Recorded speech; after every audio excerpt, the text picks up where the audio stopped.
welcome back to my channel. My name is Gbemi, for those of you who do not know me, and happy 2018. Happy New Year, guys. Oh my god, guys, there's a whole lot that would be going on this year, but happy New Year, guys. This is a year of love, this is a year of joy, blessings for you, yours, me, mine, and everything that concerns us. Yes, welcome back to my channel, guys. I'm so excited. This is probably going to be like my first video of the year, and it's unfortunate that it's really going to be more of a rant and tips, giving you the 411, and it is about how to survive the Lagos Nigerian Airport.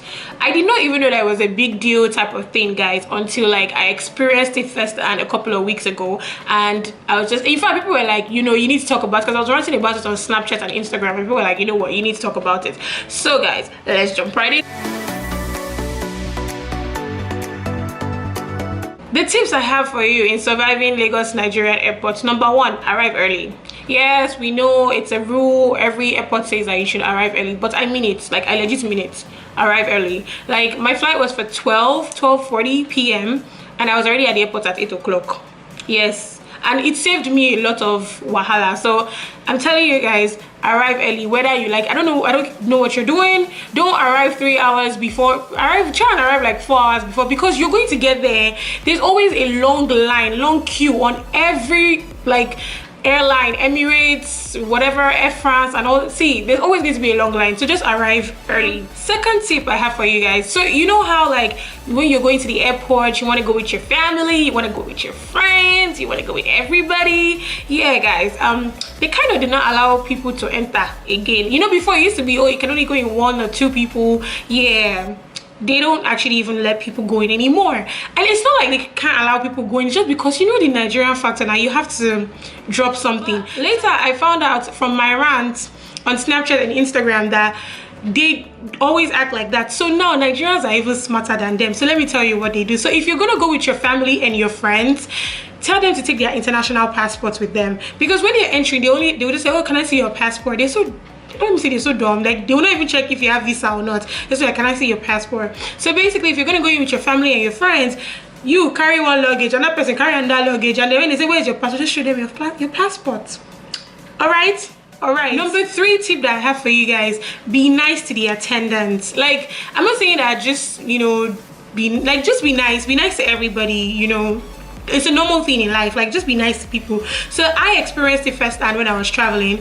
I was at the counter, and the attendant lady was, maybe she said, I like your hair or something like that, and I was like, oh, thank you, you know. I was like really polite and everything, and before I knew it, she was just like, oh, would you mind if I upgrade you, if I change your seat?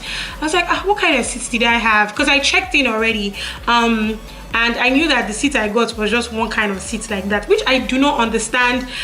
By the time I checked in 2 days before my flight, and all the seats were like booked. The only seats that were there were all these toilet back seats. I was like, that doesn't make any sense. Apparently these people hoard the seats, they know what they do. So she's just like, oh, do you need me to upgrade your seat? I was like, oh, no problem, thank you very much. And she like changed my seat to an aisle seat, you know, that space in front of the exit where your leg can just, as in there's no room, if there's no chair in front of you, you have free leg room. Yes, and I did not pay a dime, just from, you know, having regular conversations with this person.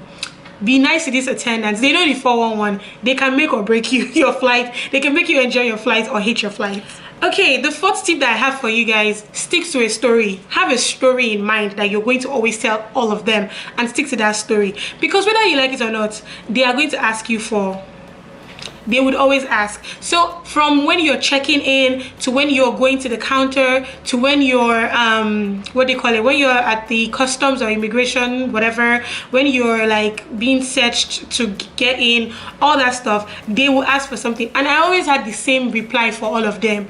And when they say, auntie, how far now, do Christmas for us, I was like, now they work for airports now, as in, it's you guys that work at the airport, so it's me that should be asking, because you guys are the big guys, you know. So I play it like that for them. I'm like, now they work for airports now, and now me suppose they ask now for money now, you know, that kind of thing. And they're like, no, auntie, no. I'll be like, leave that matter, we know as they go, we know as you now they receive money, you know. I'm like, auntie, no be so.